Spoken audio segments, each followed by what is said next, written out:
қыздар, көңілім біртүрлі бұзылып тұр ма? Енді қуанбайсың ондай нәрсеге. Вот честно. Вот мені қыздар мына жерде бар ғой, әйелдер бәрі түсінеді. Менің апаларым, әжелерім, замандастарым, сіңелерім, жеңгелерім, келіндерім отыр ғой мына жерде. Бәрі қыздар. Короче, былай.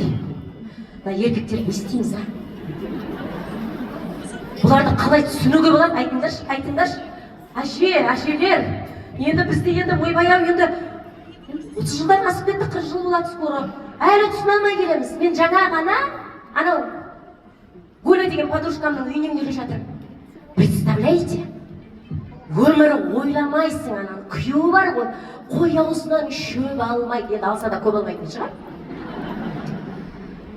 Постоянно анау газеттің астында жатады да, май болып, машинесін жөндейді де жатады, маршрутка айдайды, анда кетеді, мында кетеді, анда кетеді, бар ғой, ай бар ғой, соны бар ғой. Әйелмен ұстап қапты, бір басқа әйелмен. Ұсталып қапты. Ал, оны күлкілі емес қой, қыздар. Енді Шеңгербайды әйелге барат деп, үш ұйықтасақ, әйелдер тұрмақ, еркектер де сезбейтін шығар оны. Гуля сөйтіп айтқан кезде мен не күлерімді, не жыларымды білген жоқпын. Содан кейін барып, жаман ойым өз күйеуімнен кете бастап, қыздар. Ебай, біздікі соңғы кезде охота, рыбалка, курорт, пошка маврат деп жүрді ғой. Жалғыз өзі барып келеді, жарайды, құрсын, емдерсін, ауырып жүр екені ғой деп сенесің ғой еді күйеуіңе. Ай, ол қазір қайда жүр, Ал, міне, от қайда жүр, Ана Гулядан кейін мен енді уже оған бар ғой, сенбейтін сияқтым біртүрлі бар ғой, біртүрлі от. Бірақ білесің ба, қыздар? Жаным менің, күнім менің, алтыным менің, азабай жатсың. Әрі тұршы, жоламашы, өтірік маған бар ғой, өтірік маған жаным, күнім деп айтпашы, әрі тұршы, әрі жүрші. Не болды дейсің ба? Бір ренжішті ма? Иә, мен ренжіп тұрмын. Кім ренжішті? Мен ренжігенде де бар ғой, қатты ренжіп тұрмын. Өйткені мен жаңа ғана Шеңгербайдың үйінен келдім. Кім ол Шеңгербай деген? Ойбай, ауылда қанша Шеңгербай бар еді? Сенің кластасың да анау майма болып жүретін. Шеңгербай. Сонда сені ренжіген? Қазір мен барып оның тұмсығын бұзып келейін, барып кейін. Тоқта. Неменен? Шеңгербайдың тұмсығын бұзудың қажеті жоқ. Сенің тұмсығыңды бұзу керек. Жай ма? Не үшін? Сенің Шеңгербайың налево барам деп ұсталып қапты. Мен айналайын солға Шеңгербай ғой, оған менің не қатысым бар? Вот именно сенің қатысың жоқ. Сенің қатысың болмағандықтан сенің тұмсығыңды бұзу керек. Білесің ба, Гуля деген күйеуін әйелмен ұстап алған басқа бір әйелмен. Гуляның алдында сондай ұялдым, сондай бар ғой, намыстанып кеттім. Ой, нағыз еркек Шеңгербай. Басқа еркек бар. Айналайын, соған Шеңгербай ғой, менің не қатысым бар оған айналайын. Вот сенің қатысың жоқ, соған намыстандым. Вообще бар ғой, сен просто ужас. Сен вообще әйелге сен бармайсың, я? Сен әйел қарамайтын шығар, я? Тақа болды, теме менің намысыма. Теме менің намысыма, білдің ба? Сен мені білесің, теме менің намысыма. Сенде намыс қайдағы намыс болды, қаңғырып жүрген. Сенде намыс болатын болса, сен үсті басқа бір әйелге бармайсың ба? Басқа әйелмен ұсталып қалмайсың ба? Сен неғып ұсталмайсың ба? Сен немене періштесің ба? Ай, ол қайдағы бір анау машинаның астынан шықпайтын қап-қара Шеңгербай. Ал сен инженер деген атың бар ғой. Сен ойлаймайсың ғой, ақшып түксісін берма. Сен неден күлдің маған, неден күлдің? Бұл әңгіменің маған түкте қатысы жоқ. Сен маған айқайлама, спокойно тыңда. Менің айтқым кеп тұрғаны, сенің жалғыз әйелден басқаға шамаң келмейді деп айтқым кеп тұрғаны. Айт сағама, Құдайға шүкір қарайды. Емде Шеңгербайға қарағанда маған қарамайды деп біліп бедің, мені Құдайға шүкір, менің ата-бабаларым деген керек бақтыр болған.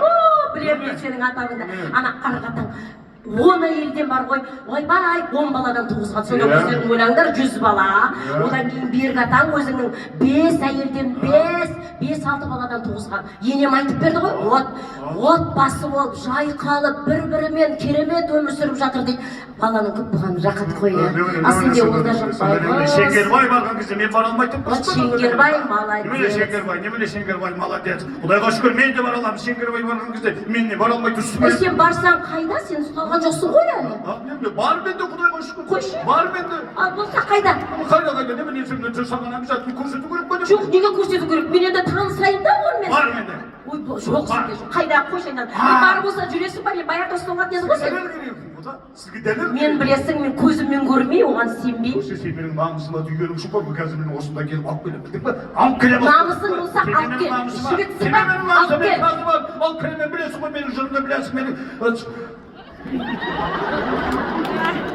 Үндемеңдер қыздар. Мен бұның қанын ішем, бұны тергегенде еркектерді осылай тергеу керек намыстан. Canım keşiş mi? Немене кешір? Ne? Сен жаңа әйеліңе кеттің, иә? Қайтып Получается, бәсе өзімде ойлағам. Шеңгербай, бұл жоқ па сонда менің күйеуім деп. Неужели бұл күйеуіме ешқандай қыздар қарамайды деп. Ну ладно, енді жарайды. Сонымен әйелің бар. Түсінікті. Жоқ, не? Аха, әйелің бар. Бар ғой, бар. Бар болғанда жоқ, бірақ бар енді. Бар. Ұсталдың, ұсталдың, дұрыс. Кешірші. Қайда? Балаларың да бар шығар, я? Бала жоқ. Бала жоқ, бірден айтайын, бала жоқ. Бетің айтайын, бала жоқ. Мен ондайға бармаймын, ондай арсыздыққа барған емес, менде бала жоқ. А неге жоқ? Шын айтамын, бала жоқ. Ну, конечно жоқ, сен бала таптырушы ма едің, ойбай, сен егер анау ата-бабаларыңа тартсаң, аталарға, ойбай, бірнеше баланы тоғызып жібереді дедің. Ай, сен бар ғой мына жалғыз әйеліңе, Құдай-ау, 35 жылдың ішінде жалғыз қызды, ойбай, өзімнің еңбегім. Үйтіп, әйтір қисанаңдап жүріп сүйретіп тауып алдық қой бір қызды. Бала жоқ. Конечно жоқ, туғыз алмайсың өйткені сен. Бір әйелден басқаға қабілеті келмейді сенің. Намыс жоқ бұл Шеңгірбай. Әй, Шеңгірбайдың баласы бар деп Гүл айтып отыр ғой. Мен кәдімгі уға-жуға жасадым ғой Шеңгірбай. Әй, қандай еркек дедім.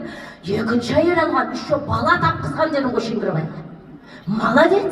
Вот нағыз еркек. Менің намысыма тие бересің сен. Немене бағанады мен Шеңгербайдан басқа еркек жоқ қой менің. Енді бала жоқ. Шеңгербай таптырған бала мен де таптыра аламын. Мен таптырсаң қайда жоқ қой? Қайда жоқ, қайда бар менде. Қайда бала? Жоқ, сен көрсетші. Әйелімен балаларың болса алып келші. Сіз сенбейді екенсіз. Сенбеймін, дәлел керек. Сенбейді екенсіз. Өтіп кеп тұрсыз. Өтірік. Бар, менде бала бар. Жоқ, болса осылай жүресің. Екі бала бар, екеуі де ұл ал керек болса саған. Шеңгербай таптырады екен, мен таптырылмайды екен ба? Екеуі де ұл бар, алып кел. Батамды берем. Екі ұлға да әйеліңе де екінші батамды берем. Намысың бар ма? Еркексің ба? Мойныңмен көтер. Мойныңмен көтер. Мен қазір екі балам осында алып келемін. Тоқалмен бірге. Бар. Алып келе алмайсың. Келемен намысы бар. Алып келем екеуінде қазір әйеліммен осымен бәрін осында алып келмесем еркек атым. Ой, тағы да айтып қойдым ба? Кешірші. Ойбай, мен аузыма неге ие бола алмадым, кешірші мен ба? Кешірші. Екінші рет ұсталдың, иә? Екінші рет ұсталдың. Бәсе, ойлағам. Бәсе, балаларым бар де. Маған, қараш, еркектерді қараңдаршы, қыздар, апа қараңдаршы. Қалай осындайдан кейін қалай жыламайсың? Маған бар ғой, ұрсат, ылғи ұрсат. Ұл таппайсың деп ұрсат. Мен ұлды қалай табам? Егер ұлдың бәрін далаға шашып үйге қыздар әкеліп жүрсе.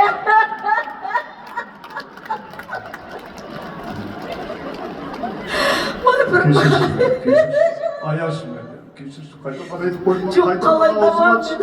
Қайдан айтып қойма, аузыма ие бола алмай бәрін айтасың, кешірші. Аяшым. Аямайын мен сені. Мен бар ғой сен емес. Мен сен емес. Ана әйелімді аяп тұрмын екінші рет. Знаешь, неге аяп тұрмын? байқұса не деген адамдар бар, не деген әйелдер бар. Мынаның не түрі келіспеген, не қалтасы келіспеген. Ұстайтын болғаннан кейін табатын болсын, нормально бір еркек таппай ма жағдайын жасайтын, ә қыздар? Мен айтсам болған. Ана балаларына қарасатын, мына байғұстың табатын, тапқан таянған, жеті қоян тапқандай маған әкеп береді. Ана әйелді вообще түсінбей, мынаның қай жеріне қызыққан сонда, а? Мә, мен сенің әйеліңді, екінші анау әйеліңді айырып тұр. Кешірілмейді ол. Кешірілмейді. Байқамай қалдым, аузымнан қалай шыққан бай. Иә. Вот Шеңгірбай. Ай, осыдан кейін қайтадан Шеңгірбайға ораламын ғой. Анау Шеңгірбай бар ғой. Маршруткадан түскен ақшаның бәрін әкеп береді екен ғой. Иә. Түгін қалдырмай, гөл айтады, жетпей жатса өзім қосып беремін дейді ғой. Молодец, иә. Кім айтты оны саған? Гөл айтты. Ал? Шеңгірбай нағыз еркек. Немене? Шеңгірбай, бағана бер Шеңгірбай деп менің намысыма тиіп білдің ба? Немене? Шеңгірбай берген ақша мен біле алмайтын бедім саған? Ой, қайдан бересің сен? Немене қайдан бересің? Тиме менің намысыма. Бере алмайсың. Не, бере алмайсың. Намыс жоқ сен. Айналайын, намыс демесең, білдің ба, мен Құдайға шүкір мен тапқан табысымның бәрін саған емес, соған апарып беремін, білдің ба? Айлық алған күні айлығымның жартысынан көбін екі ұлыма, елме беремін, қалған құтқан тиын тебен, бебеннің бәріне саған алып беремін, білдің ба?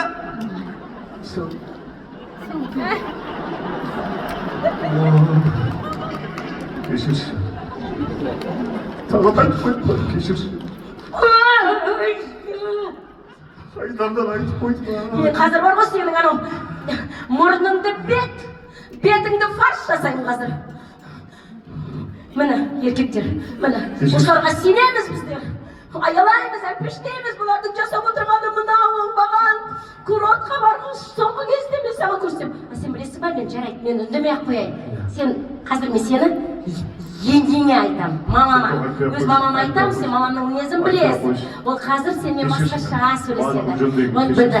Қазір бар ғой, ана турси майкыңды жинап, осы жерге алып келем, күтте тұр. Кім? Бәйбіше. Күтте тұр. Турси майкыңды алып келем. Жақсы.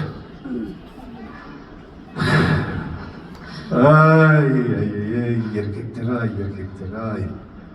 Әйелдеріңді бағалаңдар, сүйіңдер, құрметтеңдер, қадірлеңдер, көрдіңдер ғой маған не болғаны. Намысыңа тисе бәрін айтып қоясың. Қасынша не істесем екен, а? Өйші, жаным келсін, күнім келсін, жаным менің, ай менің келсін. Саған арнаған бір әнім бар еді, келеғай. Жібер әніңді.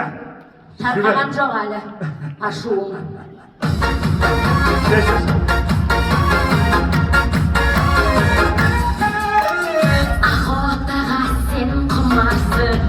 Жыртқыш аңдарға ұнасың, кеше келдің ғой курорттан, әбден аулаға шығасың.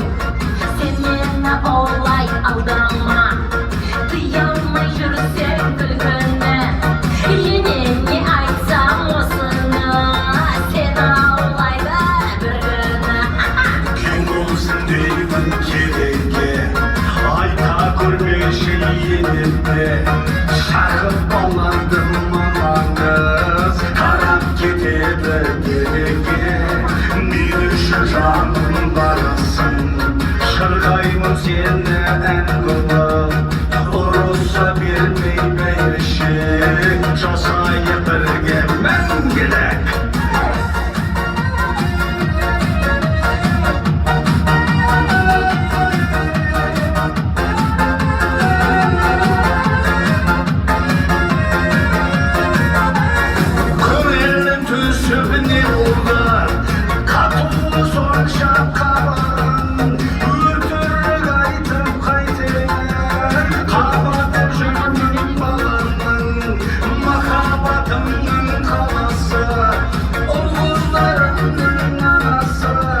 tuра keledi. Kaytemiz.